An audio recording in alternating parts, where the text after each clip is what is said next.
Hey guys, how are you? I am Bora Yoon, and I am psyched to be here for the inaugural summer edition of Rad Lab. Thanks to Cynthia Vu and thanks to Brendan Byrne and all the whole team making this happen. And yeah, the whole premise of this show was about how to be just being really excited, being passionate about something.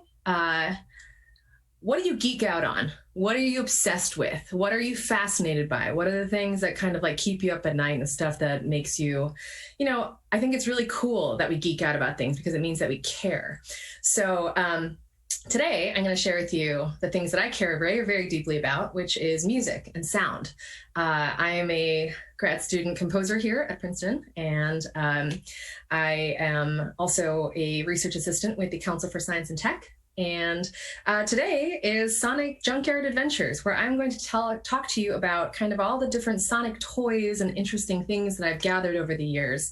The things that I'm passionate about music because I think music ultimately is the greatest medium to elevate people. It really can transport you. It can transport you from where you are in your mundane lockdown situation to be somewhere else. It can really change your entire mood. It really is like colored weather in a way that changes kind of your entire, can change your whole disposition, can be a way to transcend a lot of things. And actually, it's one of the only things in life that I found that does that. And so I've kind of dedicated myself to this invisible medium. But the thing with music is that it's not always invisible because the things that make music and make sound are tangible, very tangible, in fact, very object oriented. And also when you think about how sound is made, it reflects off of material and tangible things like church walls and instrument wood, the things that make something resonate, right? So you have the ephemeral part that's invisible, and then you also have the concrete part. So today we're going to kind of be toggling back and forth between, the thing that we actually hear and enjoy, but then the actual materiality of the thing that gets us going. So, I realized that we're going to be kind of toggling a little bit here between slides and, before I share this, I'm just going to start with, so my junkyard adventures have begun with collecting favorite sounds. What is your favorite sound? Some of my favorite sounds, the first bite of an apple, right? Two pieces of frosted glass rubbing against each other gently.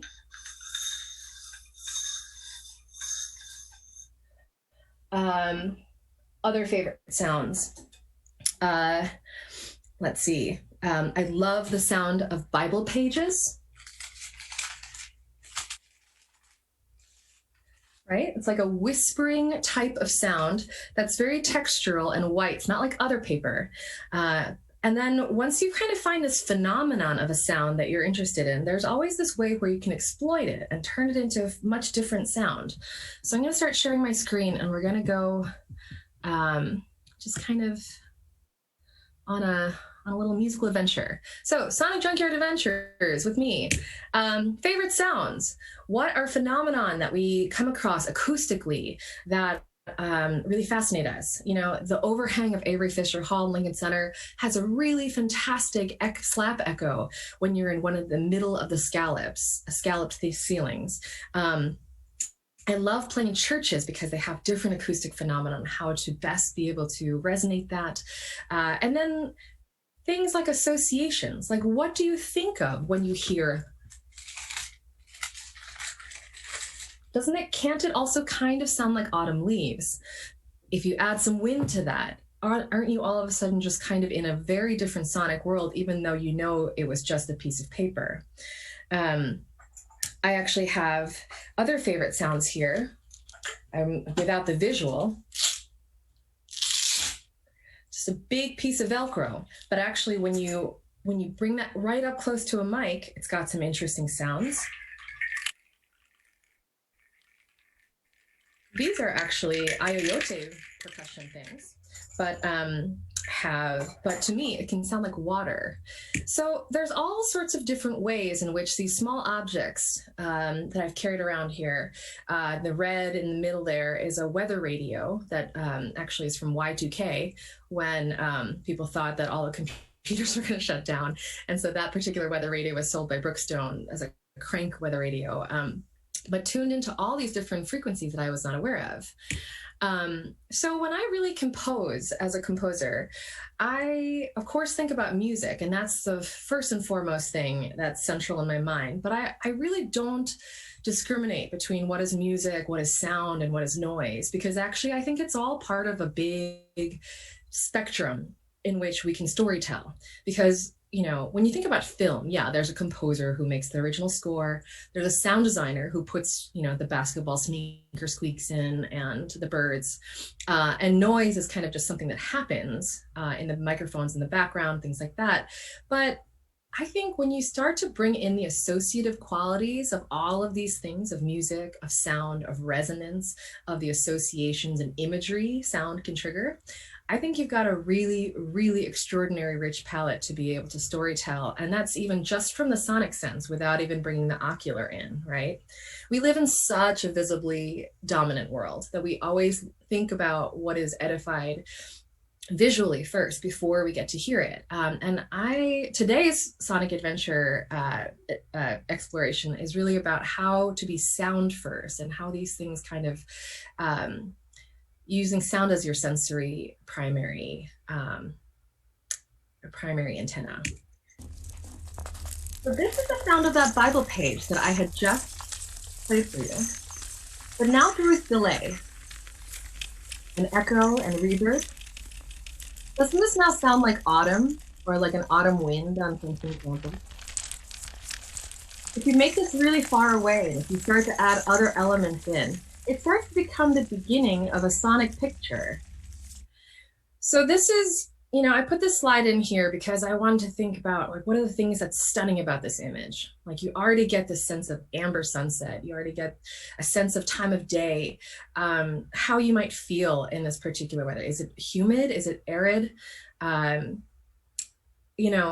There are so many things about this photo that can be sensory, even though what hits the eye is purely visual at first. Same with this. Can you smell the soil? Can you imagine what that city far away sounds like to the person who is at the top of this hill? What does that sky and what does that air feel like?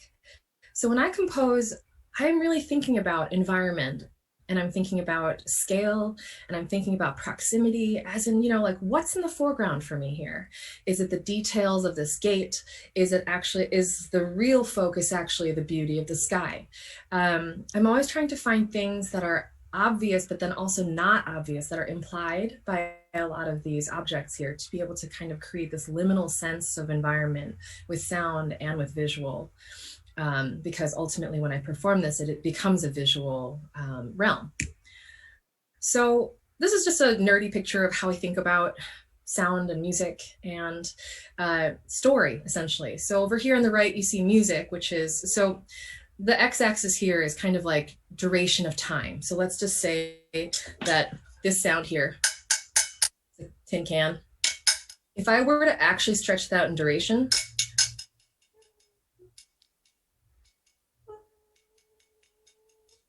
an A. And as soon as I have a pitch, that A becomes the portal of how I turn it into music. So I take the tonal and pitched and voice stuff, and kind of, and if I make it really short, way over to the left, make it noise, it's percussive and unpitched and spliced, then that's the kind of toggle between what is a drone and how you can find the tonal center of a pitch, and what is noise and what we consider to just be environmental sound. The frequency realm, which is the y-axis of like how high is something, how low is something. And when I EQ a show, I really want something to be like bass rumbling. I want to feel it in my solar plexus. I EQ for the body, because I think the body we are resonant beings. We hear acoustically. And so, actually understanding this full exploitation of how frequencies react in our body and how we think of certain moods. I guarantee you 100% of every single time in a horror movie before someone sneaks up on you, there is a low subtone pitch that comes, and it's usually almost inaudible, but it's there physiologically to help you feel creeped out. So there are ways in which sound can kind of create these kind of emotional states, right? And, you know, just the small articulation of like, what is the outer world that we listen to and what's the inner world, right? So the outer world is all of the kind of causal things that hit our ears and, you know, are things that we associate with where we are or our place in the world. But our inner world is about, what does it actually trigger? Where does it send you subconsciously? Maybe it sends you into a memory. Is it a dream space? All of a sudden that sound, I haven't heard that sound since when? Oh my gosh, that melody. I haven't heard that melody since when I was last in Korea 23 years ago. You know, these things that music have the ability to be able to transcend a lot of time and space, because music occupies time and space in such a fascinating and dynamic way. So one of the, so I'm just gonna snap out of this for a quick second here. And we're going to, I'm going to play for you a few, we're going to build together a soundscape. So some favorite sounds that I had collected in my time. One thing that I have gone through a few record players in the sonic work that I do. And as I was tossing out the other record player, I could not throw away the whole thing. And so I was like, no, surely there must be a part of this that is interesting to hit, interesting to make music with, and discovered that the record pan itself had a really interesting kind of tone to it, right? There's a real tone, and it's got that low, so it's got a tritone interval even on this small little hit.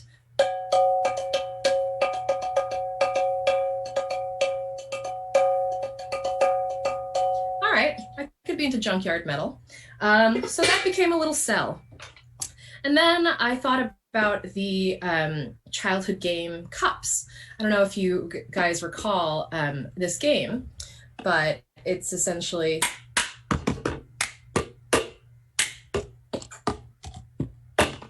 and you pass the cup. So I took that rhythm and I was like, okay, how can we make something cool with that? I like it, it's catchy, but it's a little too patty cakey. So how do I alter it a little bit? So I actually added I added one beat to it and made it into a canon to kind of give it a swing.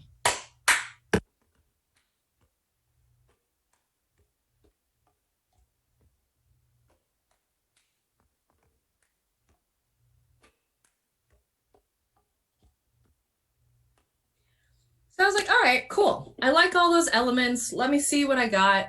And I started to kind of play around with this idea. Okay.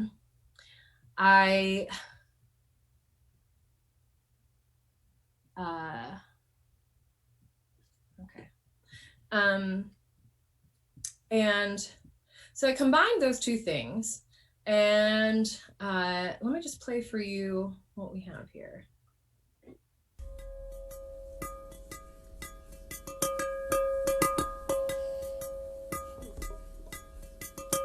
This is the record pan.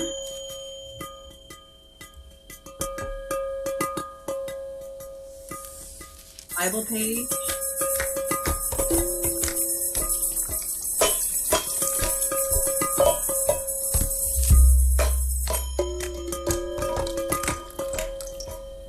So we had some cool rhythmic stuff going on. I'm like, okay, cool. So we got something cool going on. We got a rhythmic thing. We've got some metal sounds going. What else is kind of in that vein? I was like, okay, metals. I have actually a Tibetan bowl, but you know, wow, we've got a dry sound. We've got a percussive pattern. I was like, okay, what's something we don't have yet? And I was like, how about something that sounds kind of fun and whimsical? We've got this like patty cake thing going on. So I discovered actually when you put water into this particular Tibetan bowl,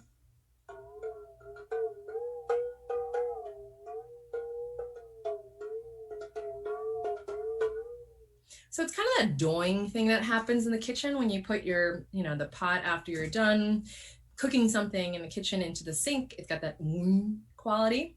It's very similar to an African talking drum, which is also controlled by the strings on the side that you clamp down on, which then pull on the diaphragm, which is the skin holding the drum head to the body. So it tightens the pitch as you pull your arm in and out, so it goes oing, oing. And that's essentially what we're doing here with the Tibetan bowl. So it's like, okay, cool, we got this kind of like fun vocal-ish quality going on. I added the Bible page in there because it seemed like it was ironic to have something dry sounding next to something so wet. And I started to be like, okay, because I love this idea of like sonic paradoxes. Like, how can you have something super close to your ear that's tactile and also have something that's super reverbed out in the distance? So this idea of where are we in space? What size are we? Is this a real space? Is it like a documentary film where it's an actual space? Or is this like a memory space now where everything's a little out of scale? Some things are bigger than other things. And so I started to kind of bring together this fun little jam, and it stayed as this little soundscape for a little bit. Kind of fun, this little walking, bopping thing.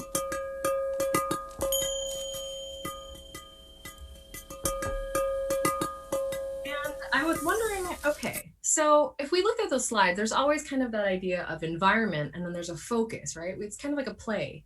We set up the exposition saying, it's 4 a.m., the sun is rising, we're in the middle of Framingham, Massachusetts, right?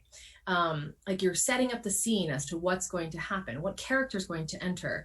And so I kept wondering, all right, I've made this little whimsical soundscape, not sure what it is yet. And the reason why this segment's called Sonic Junkyard Adventures is because I feel as a composer, what happens with me is that I do have a junkyard of small objects that I like because of its sound, a little groove that I like that's kicking around but hasn't turned into anything yet, a cool little hook of something, or an idea of a chorus but it hasn't figured itself fully fleshed out yet. So all these junkyard pieces just sit around until one day I figure, oh, this thing goes with that thing, and oh, this thing goes with that thing. And so I take voice memos all the time. And my mother is also an incredible resource of audio. I don't think she knows it, but she leaves amazing voicemail messages. My mother doesn't actually like dialogue, so sometimes she prefers the voicemail medium because she can leave a long monologue without any feedback or conversation, because she just needs to get something off her chest. And so this was the first message that I recorded. Hey, Bora, how are you? 엄마, Bora, 엄마. Bora, 엄마. Bora, you're lucky. You are 30 years old. You still have 엄마. 엄마가 아무것도 안 해줘도. 엄마가 사랑해. 그리고 우리 보라 미씨, I'm gonna see you end of this month for the road.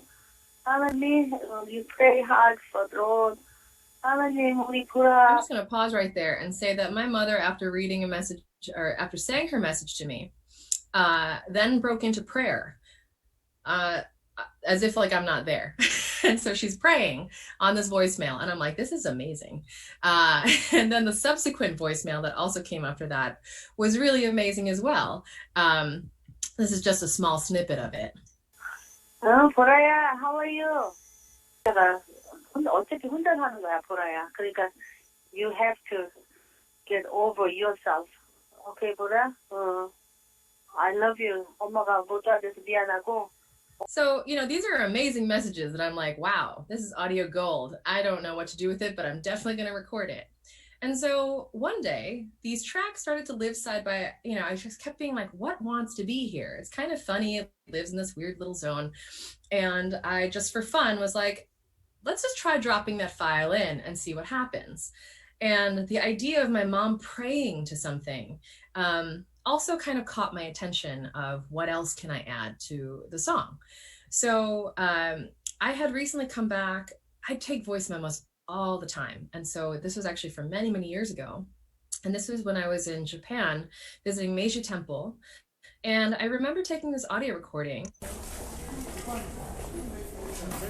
of people tossing coins into the fountain. Great. They toss the coins in, and then they immediately go like that to send the prayer, kind of seal the prayer, and send it upward. And so it came to me. I recorded the sound because I thought it was just the sound of, it's like the sound of hearing people pray and sending their thoughts and intentions and hopes up into environment. And so what ended up happening was that all of these things slowly came together in this soundscape called Chansori Pansori. That was on my last record that I'm going to play for you now.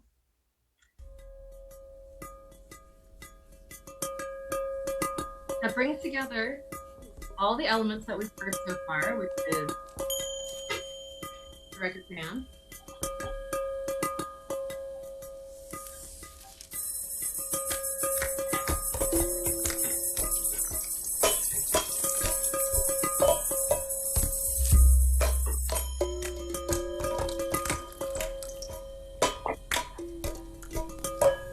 You have 2 saved messages. Saved message. Hey, Bora, how are you? 엄마.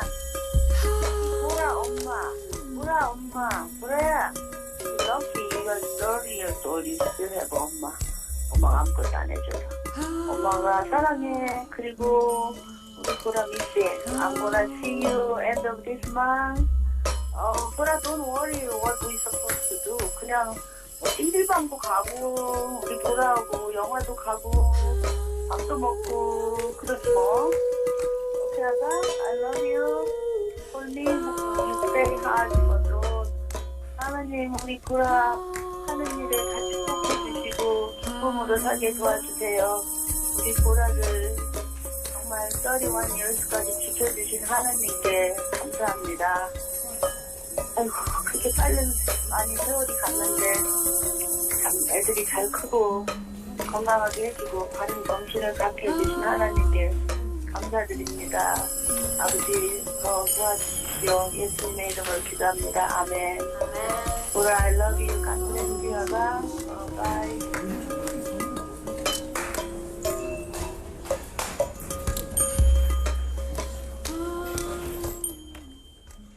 About this is that the claps from the Meiji Temple field recording then start to blend in with the claps from the cups rhythm. And they all start to kind of live together in this layered space where you can kind of toggle between, you know, the soundscape, the memory of the field recording, and then this idea of messages people will give you. They're all directions. 보라야, how are you? 어떻게 지내? 그냥 엄마가 너 걱정되고 I hope you're doing okay. Be strong, 아가. 어차피 너 혼자 사는 거야. 엄마가 아빠하고 살았어도 아빠 먼저 돌아가시고 엄마 혼자 있고 너도 무서워 있잖아. 어차피 혼자 사는 거야, 보라야. 그러니까 you have to get over yourself. 오케이, 보라? I love you. 엄마가 못 도와줘서 미안하고 엄마가 꺼진다고 해도 it's just temporary, just little thing.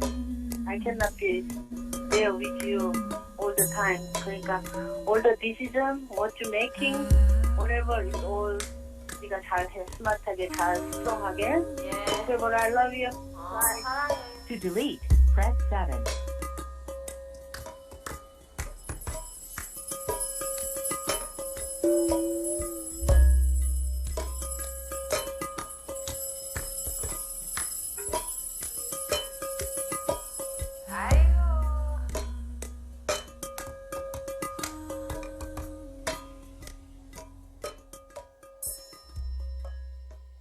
So that is kind of the first soundscape of, you know, building together this idea of like a Song Exploder actually does this. It's a podcast that traces really great songs and how people, you know, animate them. And or start with a certain idea and then how it kind of grows from there. So you got to hear kind of the skeletal beginnings of the song, and then follow along as we moved into actually fleshing it out further. So another song that started to happen was actually in a project that I created with Icelandic producer Ben Frost. It was a audio magazine called the Journal of Popular Noise. And what you see in front of you here in this graph is, because 7-inch records are limited to how much time you can actually press on each side, it's 4 minutes on each side. The editor of this audio magazine threw us all this graphic representation and told us to create a form using this A-B-A structure and C at times. But you see how the time is divided up. So track 1 for everyone has to be 30 seconds. Track 5 is also 30 seconds. Track 2, track 3 is a certain length, and track 4 is kind of the main entree of this compilation. And all 3 of us that are in this particular compilation were of very different styles. So one was a Seattle indie pop band, one was a Japanese J-pop group, and then me and Ben Frost doing weird sound stuff. And so we just, all creative things, sometimes limitations are your best friends. We just booked a week in the studio, and we sat down with this form and said, okay, whatever we got, let's start with interesting sounds, let's start with interesting ideas. And what one of our engineers, Paul Corley, had a really, really terrible back cracking sound that he would have to do every few hours, because engineers just sit at the desk all day. And I just kind of jokingly said, we really need to record that, that's disgusting. And then after a while, we were really serious about that. And so we got our really, really expensive good mics up against his back and knuckles. And we made a track called Fun Comfortably Yours that features his back cracking. And I play this for you because, in the sense of saying, found objects can be quirky and whimsical things, but found objects and sounds that we find in our daily life, what I'm looking for are sounds that make you feel. Whether it makes you feel creeped out, whether it makes you feel elated, whether it makes you feel really uncomfortable. I was really enamored when we recorded it and listened back to it. I was like, that is an amazing sound, but it is also slightly gut-wrenching.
So that track also had humming in it, just like the first one did. But the first one was very, just kind of humming in your kitchen or as you're skipping along. And this humming was more macabre, much more Lady of the Lake, and all these things just start from a sound for me. And then eventually this narrative starts to spin. I'm like, where are we? Who am I? What am I? You know, what is this? And some of that breathing that you heard, I remember when I was recording it, I was like, this is the sound of Monday morning breathing. Of like, okay, here we go, you know. And just all of these, I love that sound has the ability to really change our brain state, and also the scale of sound in a particular track is something I really am pleased with how it turned out. The idea that you can play with the tactility of sound and how it's placed and how that can become music is something that I feel like can really take a moment and stretch it into a whole mood. So I say all this because as music makers, these are the brainwaves that we inhabit. You know, our waking state is an alpha state here. And beta is when we are concentrating, we're learning things, committing things to memory.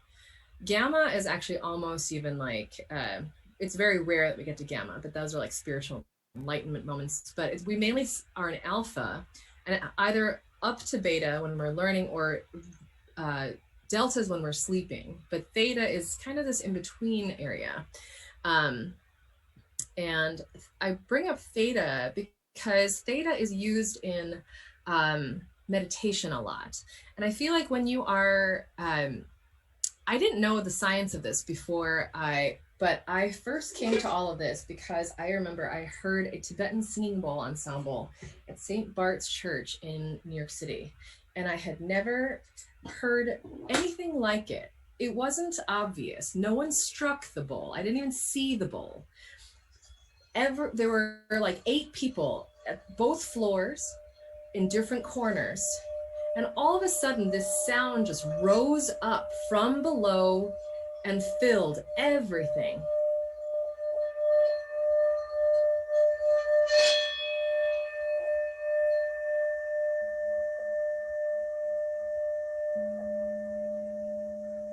So there's this high note, and then there's this low note. There are so many different harmonics happening in this particular bowl. And this particular one is very nuanced and complex because it's an old one from the 16th century. The unique, authentic ones that are not made in the 20th century have really complicated harmonics, and they're used in meditation and in a lot of different kind of spiritual and rituals because of its physiological function. When you hear a wavelength like that, what it does, it immediately puts your brain into a theta state. Your right brain and your left brain literally perceive 2 different pitches, and they cognitively try to make amends of that sound. And that brain function then kicks your brain into a meditative state. So it actually, despite you wanting, without you necessarily even intellectually doing this, hearing that sound physiologically changes your entire mental state and your physical state. And it was something that at the time was just a phenomenon to me, but I was like, what was that? And what kind of voodoo was that? And how do I get more of that? Or I don't understand that. I want to understand that. And so I started to collect a lot of different singing bowls. And here you can see kind of this little smattering of sonic sundries, I call them, where you can kind of hear. I'm going to play the family for you.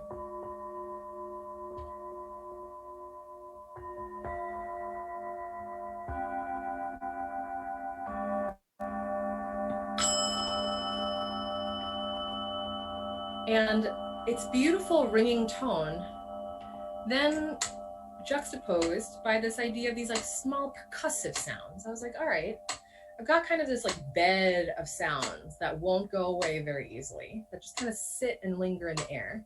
So what can I also then do?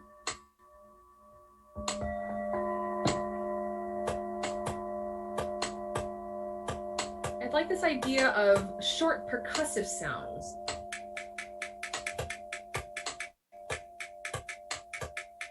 In contrast with the lingering sounds.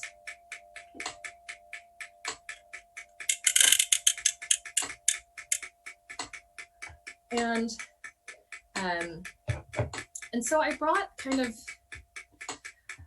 I brought the idea of the bowls together with the metronomes, and I was thinking, okay, just contrast, and then what other sounds can we play with here? This is clearly an in-between kind of liminal space that we have going on sonically. There's some kind of cranking motion here to be able to like get us into a different state. And then I was thinking, okay, we're clearly in between worlds, and what is a sound that can also help kind of cement that narrative in? And I mentioned that Y2K radio, and this is actually the weather radio that is part of it. It tells me exactly, so I'm here in 08540, and here is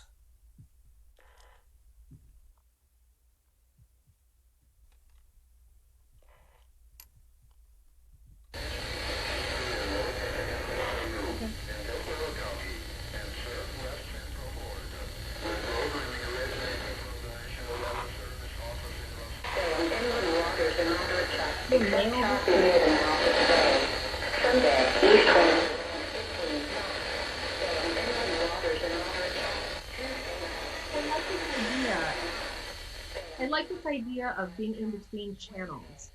The idea of kind of being in, you know, when you've got your antenna out, you're trying to figure out what world you belong in, or what is coming into view and what is not in view. And here's another weather radio.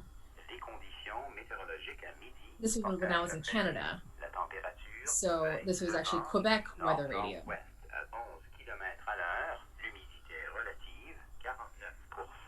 So I always like to collect different weather sounds, but essentially it started to create the larger storytelling that became kind of the entrance point of Sunken Cathedral. I'm going to play for you. All of this kind of started to create, I was like, what is this? We've got time, we've got metronomes clicking against each other. I mean, there's this famous Ligeti piece with 100 metronomes where they're constantly clacking in complete chaos.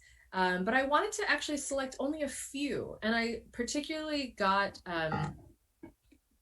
metronomes that were of a certain size to be able to create, you know, a mezzo, soprano, and this is the soprano, sorry. This is the soprano, that is the mezzo, and that's kind of like the tenor. If I could find in terms of percussive range, I was like, how can I get them to all be different? How can I utilize the tactility of this paper? How can I kind of create this little ritual setting with things that may be able to tell some type of story of a liminal space that we are traveling through?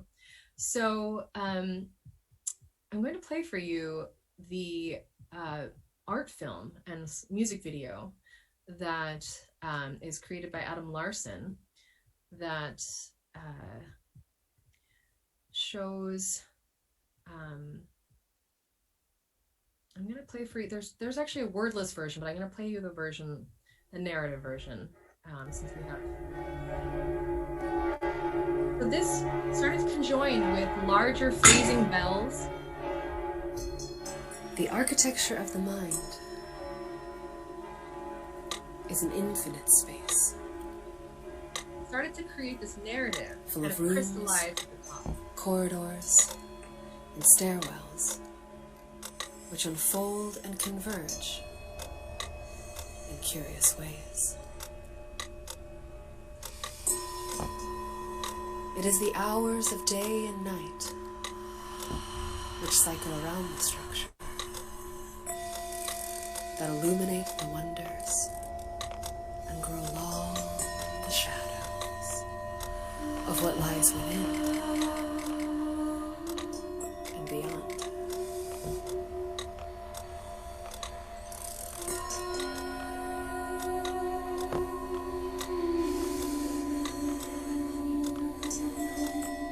What is conscious and what wells up from below.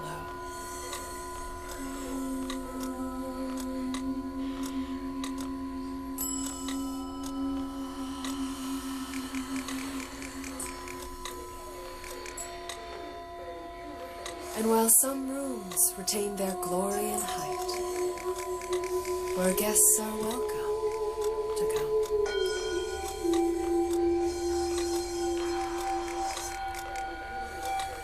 there are those rooms in severe disrepair, under construction. But it is here in the wreck where the most valuable parts of yourself are presented back to you to transform. For the things that cut are also the very things that illuminate. And what you don't deal with deals with you.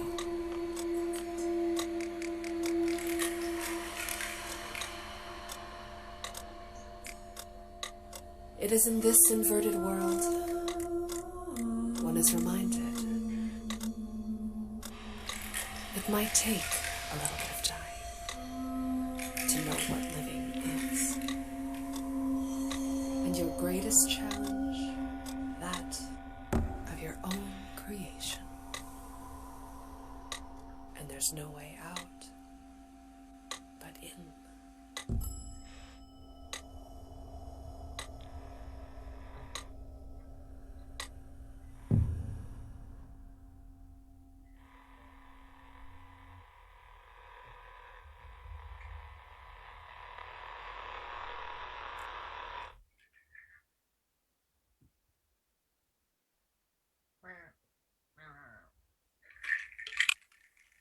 That sound that you heard in Father Time is actually these ayote bells.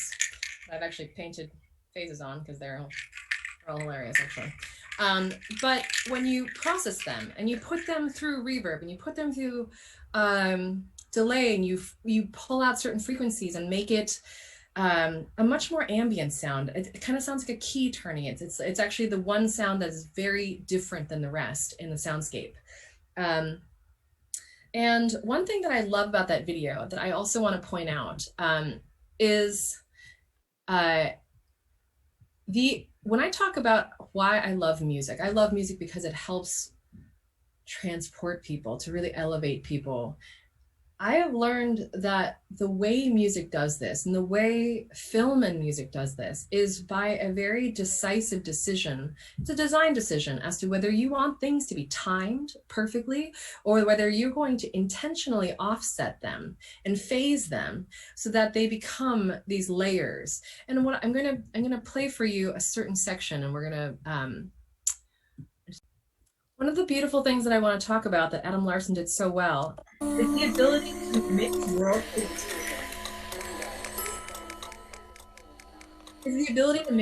together. Look at what's going across the screen, left to right. Look at what's coming up in front of you from the center upward. There are two different perspectives happening. The clock is going around. You aren't seeing what I think you're seeing.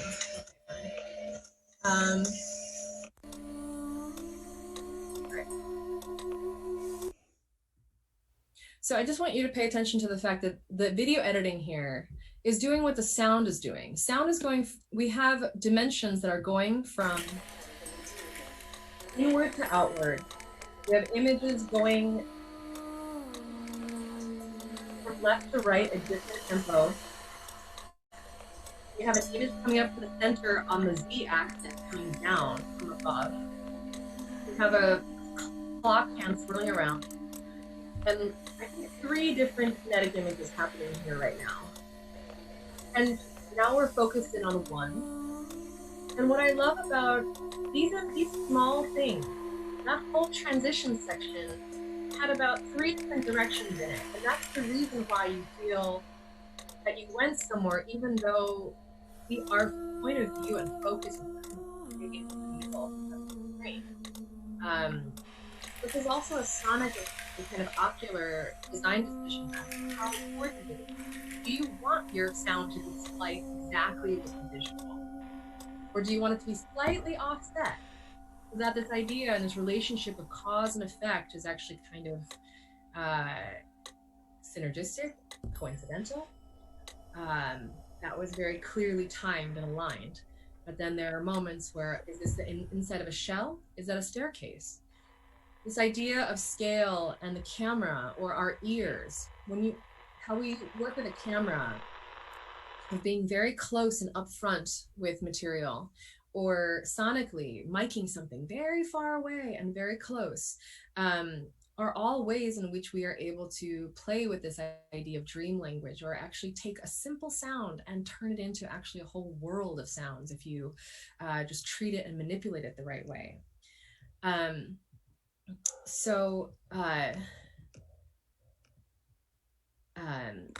I would love to, I think we are near our close. And so I guess I just want to play for you a few extra just sound things that I'm fascinated by. And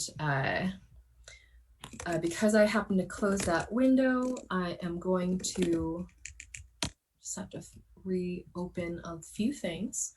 And so just to keep going with this exploration of sound that we have kind of started here with Tibetan bowls, and how actually the sound, this is just the tip of the iceberg here. There's so much here. And if you are interested, my dissertation is coming up this year, and you will find so much more about how music and sound and our physiology works. But I also work with interesting historic spaces, because not just is sound and music created by objects themselves, which can be repurposed as instruments from a lot of different cultures, a lot of different centuries, because of their associative qualities. I also think about, what does it resonate in? Beautiful churches, historic spaces. This is the Park Avenue Armory in New York City. It's a 55,000 square foot armory space that is 3 Olympic-sized pools. And I was commissioned to write a piece with 2 other composers in this space. And I wrote the pre-show sound design for when people walk into this gigantic arena. It sets the scene. Pre-show is actually incredibly important. Pre-show helps put people in the mind frame of what the show will become. I thought about, what is this hall made of? These floorboards are so old and must have seen so much history. I thought about, if this hall could talk, if this hall could speak the history and the memories that it has seen, it has kind of etched itself and grooved. If this hall could talk, what might it say? I thought of this entire structure upside down. I thought of it as an arc, actually, a gigantic arc, sluggishly creaking in a dock from left to right amid the water. People are walking into this enormous space that has no water in it, but clearly now we are in a liminal place. Now we are in a place where we can hear, later you start to hear trains go by, far off cannons, but this is still actually to this day used for military drills. So this idea of, it's a ship, also just trying to take every single associative memory from its materiality, from this anthropomorphic projection of what it could be. I wrote this sound design for a space just to start to get people in the right mind frame.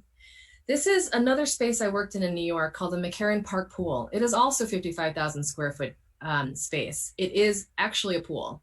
It is 3 Olympus-sized pools shoved together, made by Roosevelt in the Works Progress Administration. It's one of 12 WPA pools that was created in the 30s, and it is one of the last ones that was, the Astoria pool is the only one that functions. So this is it in its heyday. This is McCarran Pool as a functioning pool. And I went to the Astoria pool sorry, this is the Astoria pool. And I went to this one in modern day, which is the only one that functions, and took field recordings to be like, what if I took field recordings of a real functioning pool and projected it on this apocalyptic, you know, graffiti skateboard park of a pool at this point, just to see what kind of tension that might. Are you ready? Mm-hmm.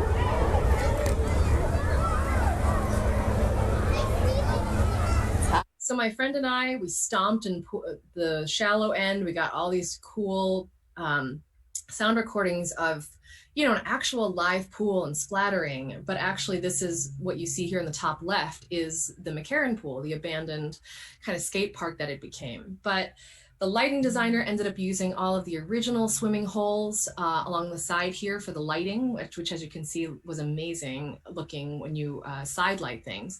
And as you can, there are behind the dancers, you see this small little hexagonal thing, wrench-like thing sticking up. And that is a water filtration tower. There's 2 of them, and they had, so what we did was we shoved several speakers into them and use them as a distribution structure to emanate sound all around the pool, because the way the audience was formatted for this pool was that the audience is along the perimeter and the performance happened inside. So depending on wherever you're sitting in this rectangle, this giant rectangle outside of the pool, you got a very different experience of this show because of where you were sitting, how you were hearing, what you were experiencing. And I was in charge of the original music and sound design because I saw the last performance of Agora 1 and went and talked to the choreographer, and so she put me in charge of music and sound for Agora 2. I don't have much footage, sadly, because it's site specific, but this is a studio recreation of a piece that I created. This is actually the blueprint of the pool. So you can see it kind of looks like a cassette. So the 2 spokes of the cassette wheel are the water filtration towers, and you can start to see the topography of how shallow it is on one end and deep on the other side. And so I got a bunch of my friends together to make a sonic squad. And I made a piece called Doppler Dreams for 7 sopranos on bicycles, singing in Doppler effect. This track you hear would come from the water filtration tower.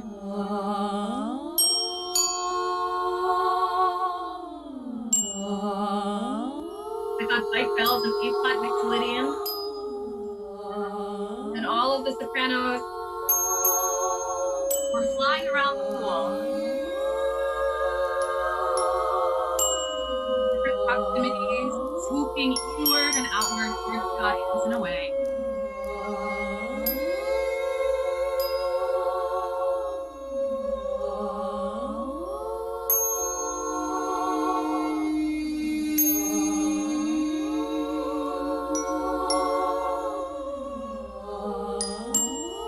So just really utilizing the Doppler effect, just using the big area of the pool.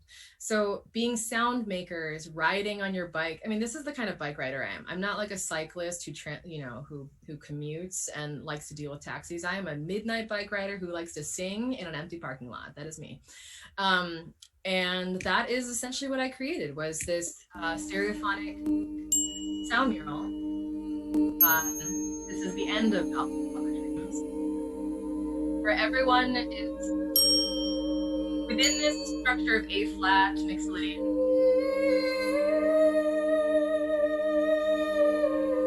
All of the sopranos are given the full license to to create a phrase that fits in their register, create a beautiful sailing line. And so it was really just a mood board. I was saying, imagine that you are flying in water. This place, but at the same time, we're able to sail and sing and create a very unique space. Make it as magical as possible. Very cool.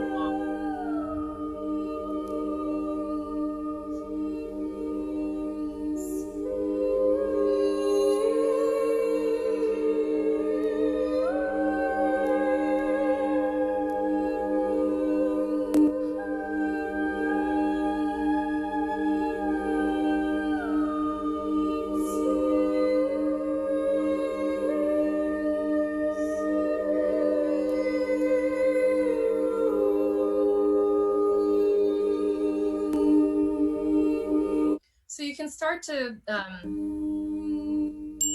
right.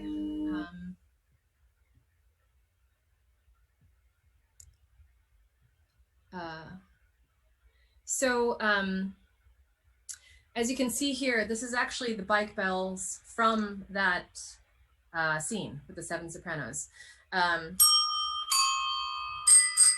So this is,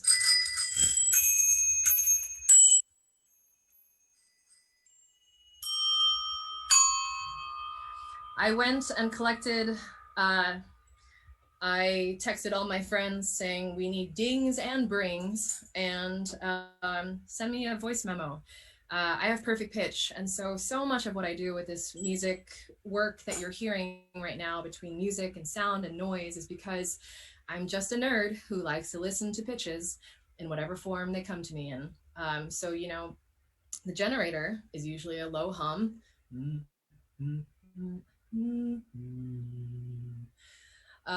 60 hertz hum, that's the US. The USA is always on a 60 hertz hum as our, and that's a B natural. So I hear a B natural everywhere. Your microwave's a B natural, everything's a B natural. But I usually like to take any drone, and as soon as you turn it into a sustained sound, it's game. All of a sudden the world you can harmonize with it, you can contrast it, you can create a sonic paradox with it, you can story tell so much. So other fun small things that I've just collected along the way that I guess I'll share. I have a really crappy old phone that is, that I would ask people their number, and this would be like a New York number, 212, right?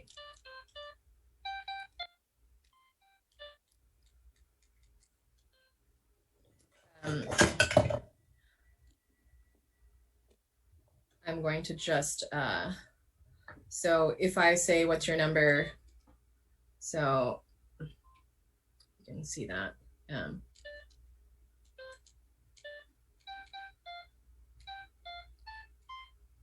So because all of every phone numbers have an inherent cadence to them, 212-554-4943, right? 212-554-5431, right? It already inherently has this kind of phrasal musical possibility to it. And so when the screen finally broke of my phone, I treated it as an instrument fully, and ended up very, very randomly on the front page of the Wall Street Journal in 2007, stippled above the fold. I did not expect this to happen at all. And because my music actually sounded like music, I was all of a sudden thrown in the hot waters of working with Samsung, making music with their phones, just because I had heard music in what they just think is a product. And so this is part of the ending that I did with Khaki King at Lincoln Center with Samsung and their phones. Just making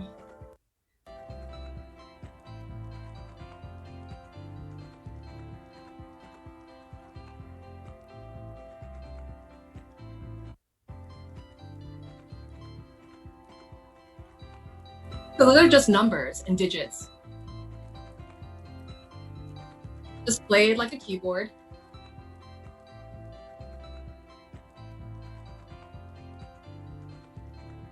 And those are pop horns that we actually programmed looping sequences in.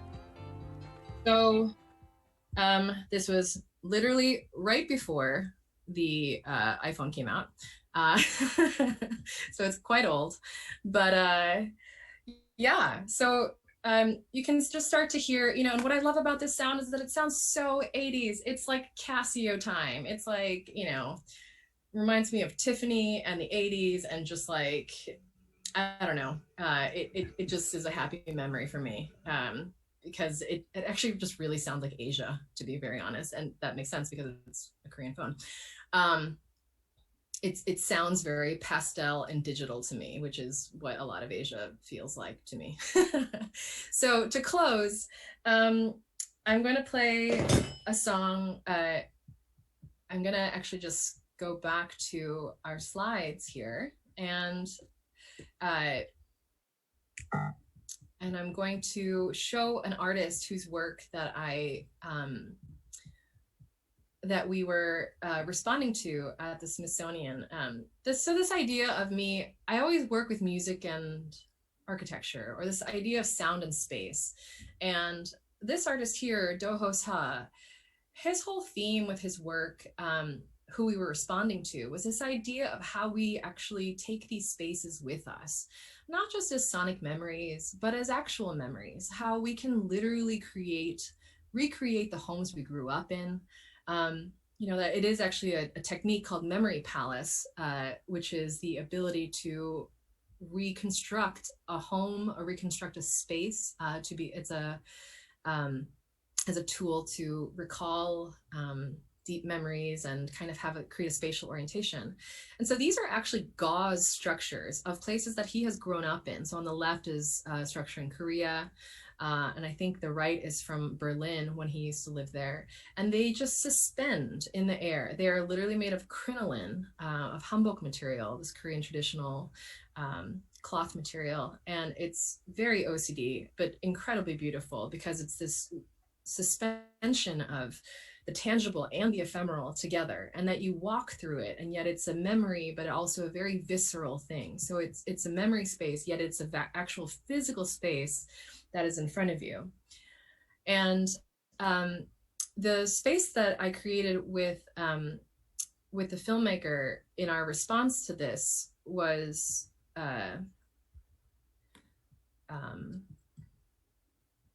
is actually, so this track that we created was called The Houses That We Carry Within. And it incorporates some of Do-Ho Sa's quotations of this idea of wanting to bring home, this idea of a mobile home, or this idea of bringing his sense of home and identity around with him. And I think as an expat, that's a very common feeling everywhere, is this idea of, you go back home and people are like, oh, well, you left, you're not from here. And people who are here in America say, well, you have an accent that's really thick and you don't belong here either. And so there's this idea of, what is home then, and where do you belong? And so a lot of his work kind of lives in that interesting tension. And so this, I want to play for you a soundscape that actually incorporates a lot of different sound objects. And just as we talked about in the clip with Father Time, this idea of visual rhythm matching with sonic rhythm is something I want to point out here in the beginning. These are these meditation boxes that Brian Eno brought back from China and made very famous, called Buddha boxes. The first one, which is the blue one, they're just kind of these meditation things so you can do your morning practice wherever you are. The second one actually has a repitching knob. So that was very musically interesting to me, that I could then adjust the pitch.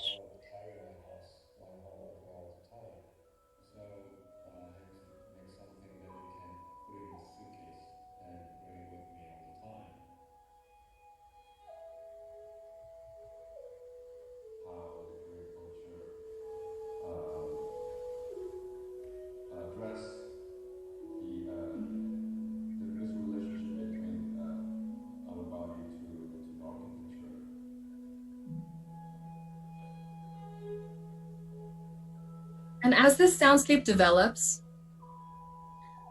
it's just this idea of this visual rhythm of these boxes going. But then the sonic soundscape takes on a different visual rhythm. And this idea of layers, not necessarily in sync with one another, start to create a liminal space for the way memory works, or how our identity works when we walk around.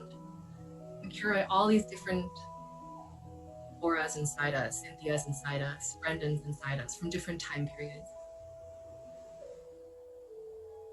And how you resonate it brings out different layers.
So,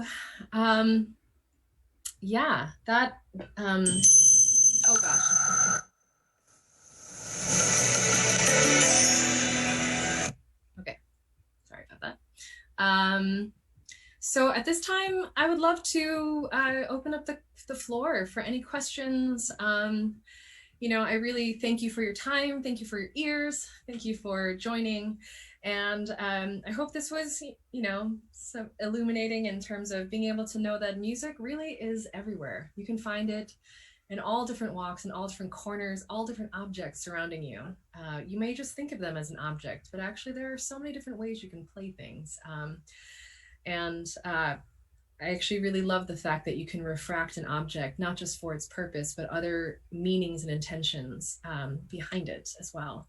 So just even on that last soundscape, this was the last pitch. This is made of the same alloy as a Tibetan bowl is. And literally what's happening, this Tibetan bowl is a bell. It just doesn't have a clapper at the bottom. And what's special about these metals is that when you ring them, what you're literally doing as you sing them, you're literally vibrating the molecules of those alloys, and they're shaking up against each other. And that's what's creating that very complex pitch that we hear. That is what creates the binaural beat patterns, which is what creates the theta state, and opens up lots of different mind states, and I think ways to see the world. So thanks everyone for joining tonight, and would love to hear any questions if there are. Bora, this is Brendan again. Can you hear me? Can they hear you too? They can hear me. Okay. You can hear me, I can hear you, they can hear me. It's a party. It's a party.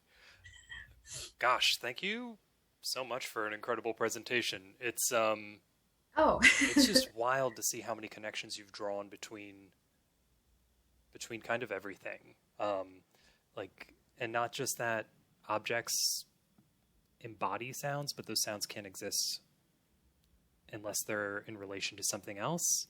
And of course, you need to be present to hear them. And we as people change as we move through space and move through our lives. And so, I've done some music, I've done some instrument design, but now I'm almost a bit cautious to step out into the world and actually listen to it. I'm a little worried about being overwhelmed by all the connections and reflection that I might do.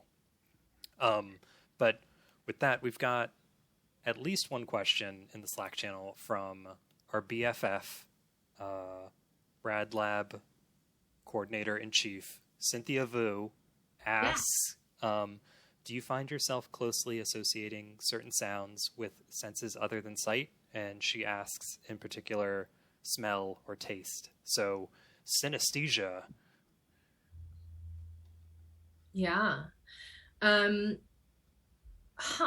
That's a very good question.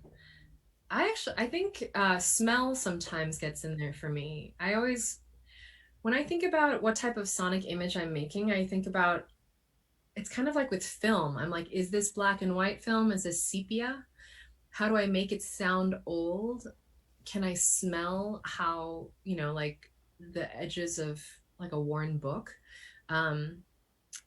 Yeah, I always try to get to that state of, because then if you can smell that book, it's pretty musty and old and, maybe falling apart, but maybe that all the more reason why that moment of looking at it is very valuable, because it might be the one time it stays together before it falls apart, right? Yeah, I definitely do have synesthesia. It's mainly between sonic and visual, but I think tactile, actually, I think touch is actually the next one that comes into mind, more than smell and taste. Because I think about how sound makes you think you felt something on your back, or how sound can make your hair stand on your end, or sound can make your stomach rumble in this crazy way, or so yeah, I think the third sense that always comes in next is tactility and touch, more before smell and taste. But I think those definitely when I'm mixing, that's usually when I think about those senses, because once the material is there, I think about how can I augment it or how can I enhance it. Cool. Yeah. I don't know if it's just me, but I've always kind of felt like all the senses are kind of like touch related, because it's your body making physical contact with something else. Like even with smell, it's like the odor chemicals touching your body, and they're just being perceived in a different way. Oh yeah. So maybe that's weird, but it's no, not wild. weird at all. Not weird at all. And I also feel like I kind of worry about us in this COVID times where we don't explore as much, where it's like how there really is a world available to us, you know, within ourselves. Is like, I guess I know it sounds cheesy, but like it really is kind of a fractaling sense of this, like what is happening within us is also happening around us. And I always think about that because I feel like the what resonance is getting in touch with that. What resonates with us from the outside, which hits our outer ear, will resonate our inner world. And I think about this when, you know, churches are actually made in the form of the human body.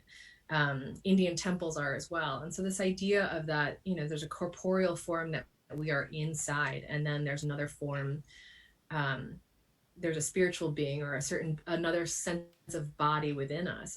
You know, that's just the beginning of this type of, it's the Z space. That Z space is very rich. And this idea of nested structures, I think, is a lot of how and why sacred architecture feels so transportive as soon as you step in there. Because it's form repeating itself. And when people might not know what's going on, but they can sense it. They're like, something just clicked, or is, you know, they can sense that some other larger design is happening. I know you're talking about something pretty epic in scale, but when you described the tones from the phone as pastel, like that really clicked with me. And I wonder, you know, because those sounds and those colors might be associated with a generation or an aesthetic or a culture, and do I associate them because of those pre-existing connections, or was this just something that was discovered and then it became like a cultural thing that then grew from there? But like originally, did those colors and those sounds have some kind of like affinity? Yeah, that's a really good question. I feel like I'm too in it to know. But you know, I guess that's also why the field of music cognition is there as well.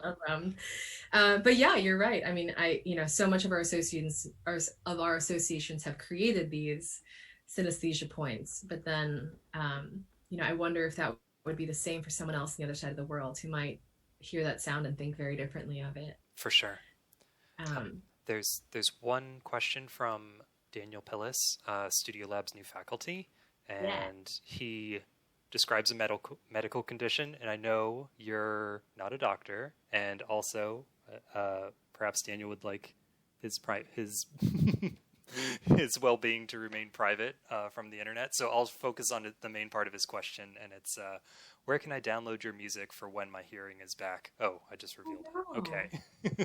And do you have suggested listening environments or speakers for listening to your music? Well, first of all, crackling in the ear. Yeah, definitely try to sleep so that your bad ear is downward or something, whatever's happening, to try to leave. I know mullein is also a very good herb for ear situations. I think I've had something like that, and that is very serious because ear stuff, as a sonic person, big deal. Yeah, but mullein essential oil apparently is quite good for that. But I would double check the internet. But I remember that's what I was given to help it, and it really did help. Where can you download my music? You can download it on iTunes, and some of it is on Spotify. Yeah, iTunes and Spotify and my website. And sorry, I haven't thought about this. And in terms of listening environments or speakers, yeah, where my work is going, which is exciting, is that I am working with MPAC, the Rensselaer Polytechnic Institute, RPI has a really great arts center called MPAC, where Anne Lanzelotti is the curator, and I will be making a new piece for the wavefield synthesis environment there. So I'm really grateful to have worked at the Cube at Virginia Tech, which is 140 speakers, I think. I can't remember the exact specifics, but you know, going from multi-channel sound to now working in wavefield synthesis, I'm just excited about the idea of how to animate environments, how to animate this idea of sensory storytelling. I know that spatializing music is, at the end of the day, it's a feature. So I think it always has to do with what story are you telling? What is your narrative? What experience do you want these people to go through? How are you going to open up this space in a way that's fascinating and that doesn't pull all the tricks out of the bag, you know, on the front end? But how do you slowly, you know, just unfoil this place sonically in a way that's, there's constantly a surprise. So I'm excited about being able to craft a kind of sonic experience, probably like an evening length performance and vocal work, to be able to spatialize and, you know, think about the idea of when can the voice be granulated and then be an environmental texture versus when is it an actual narrative focal point and telling something. So yeah, I think there's a lot of different listening environments. You could listen to it completely in stereo, and that's just fine. I think spatial configurations are fun, but I also think that there is a saturation point that happens with them, and then sometimes I wonder if the tech justifies all of it. But I think as long as all of that is in balance, like the art with the tech, that's where the sweet spot is for me. Get all the dramaturgy, you get all the theater, and the tech is then in service of this larger thing that's happening. So yeah, that's, so I don't think it really matters whether you're listening in stereo or multi-channel. I think it's, I think, yeah, you can hear it. Hopefully you can hear all the dimensions in whatever field you're listening to it in. So. Very cool. I did want to just share with everyone, if you liked Father Time, there is next week, August 26th, Wednesday, a week from today at 7 p.m., the producers of the people who created Sunken Cathedral, which is where Father Time is from, will be screening the entire opera as part of a fundraiser for here during these COVID lockdown times. So it's 55 minutes and there'll be a Q&A afterwards. So 7 o'clock, there's a Facebook event for it. And I will stick it in the Slack right now. So hopefully you can join us next week, as well as Studio Lab. So I don't want no, it's okay. Go to Bora's thing. I'm doing another kind of musical workshop next week on a program called Orca, which uses ASCII characters to generate music. It's esoteric, and I literally have never used it before. So RadLab is my excuse to learn how to use it.